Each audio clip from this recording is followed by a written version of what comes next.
Siapa yang tidak tahu Dam Ongan? Dam yang lokasinya berada di Jalan Noje Saraswati, Kecamatan Denpasar Utara kini telah disulap menjadi area publik dengan nama Taman Lile Ulangun. Taman yang diresmikan oleh Wali Kota Denpasar Ide Bagus Rai Dharma Wijaya Mantra memiliki jogging track dan fasilitas publik lainnya. Beberapa warga kota Denpasar mengenali tempat ini sebagai dam yang angker sekaligus ada nilai sejarahnya. Saat ditelusuri oleh seorang indigo, ternyata terungkap cerita yang sangat sedih. Pondasi dasar bendungan itu konon terbuat dari tubuh penduduk lokal yang dibantai oleh penjajah Belanda. Selain tubuh dari pasangan suami istri yang mengorbankan diri. Berikut ini hasil penelusurannya.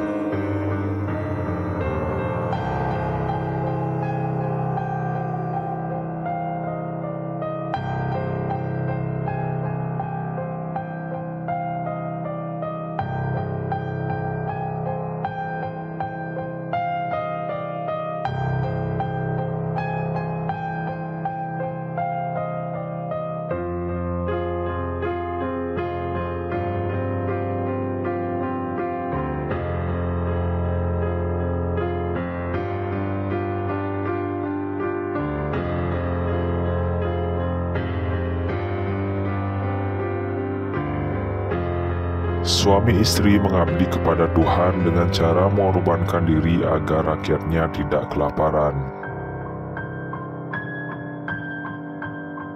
Alkisah dulu ada seorang raja dari kerajaan Pemecutan bernama Cokorda Pemecutan. Ia memiliki patih setia yang bernama Ki Sawung Galing. Suatu waktu, persawahan di daerah kerajaan Kesiman mengalami kekeringan, sehingga membuat rakyatnya mengungsi menuju kerajaan Badung. Lalu dibuatlah saluran irigasi dengan cara membendung air sungai. Meskipun sudah membuat bendungan, persawahan di wilayah Kesiman masih saja kering. Ki Sawung Galing lalu melakukan semedi di daerah Dam Ongan. Di sanalah ia mendapatkan petunjuk dari Ide Sang Hyang Widi bahwa harus membuat bendungan yang pondasi dasarnya dari manusia.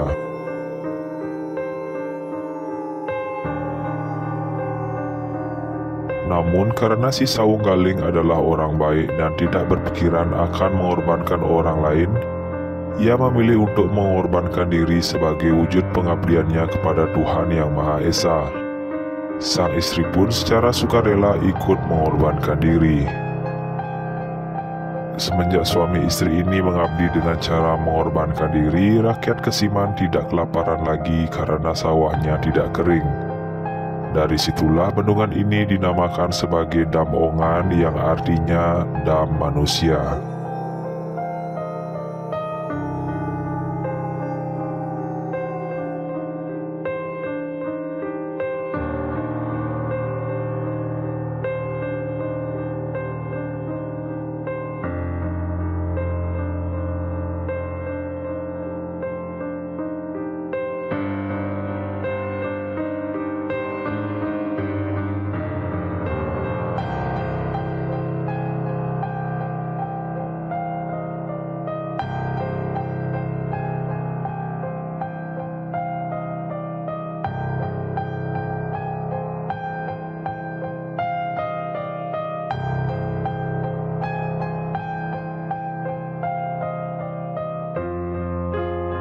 Jembatan Dam Ongan dijaga oleh pasukan berwajah monyet.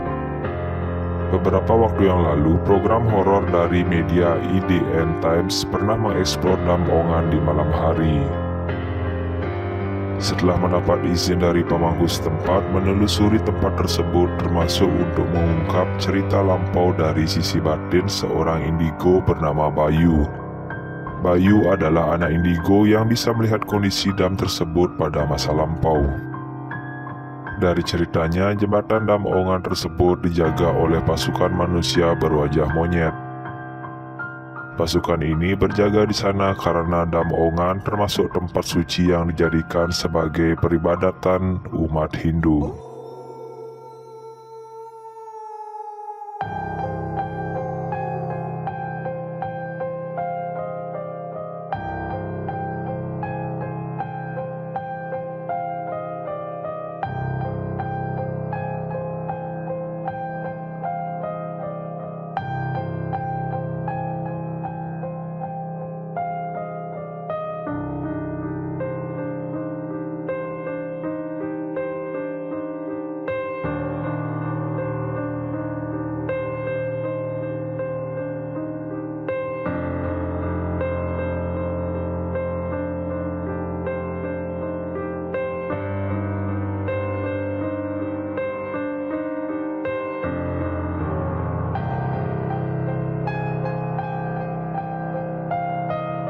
Bukan hanya pasutri, pondasi dasar bendungan ini terbuat dari tubuh penduduk setempat yang dibantai oleh Belanda.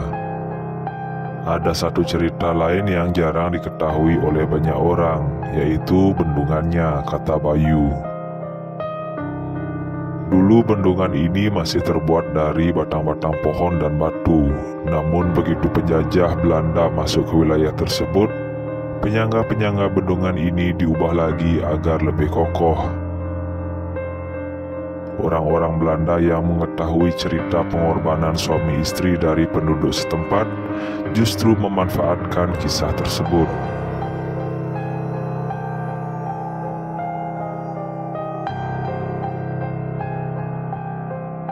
Penjajah Belanda membuat cerita lagi kalau bendungan ini akan semakin kokoh jika pondasinya dari tubuh manusia, sama seperti yang dilakukan pasutri tersebut. Akhirnya penjajah Belanda menggunakan tubuh-tubuh penduduk setempat yang dibantainya sebagai pondasi dasar. Padahal penjajah Belanda hanya ingin menghemat lahan pemakaman.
Kemudian ada kerajaan gaib di aliran sungai Damongan.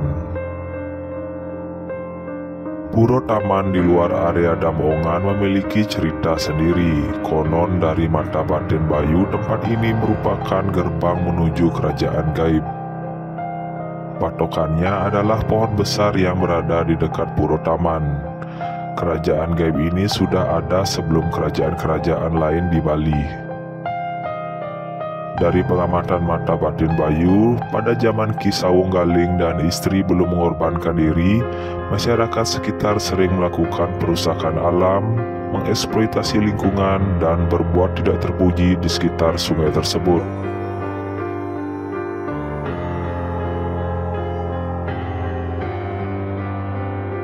Kerajaan gaib tidak senang atas ulah itu, sehingga membuat aliran sungai tidak lancar dan rakyatnya kelaparan. Untuk mengatasi hal ini, Ki Sawunggaling dan istri memilih mengorbankan diri setelah mendapatkan petunjuk sebagai pembayaran atas perbuatan yang dilakukan oleh masyarakat sekitar kala itu.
Itulah cerita angker Damongan yang jarang diketahui banyak orang. Kamu boleh percaya ataupun tidak.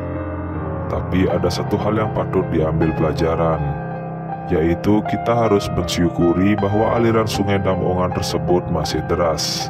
Berkat pengabdian Ki Sawunggaling dan istrinya, kita hanya menghormati tempat tersebut dengan cara tidak membuang sampah sembarangan dan teruslah melakukan hal-hal positif demi kenyamanan seluruh umat manusia.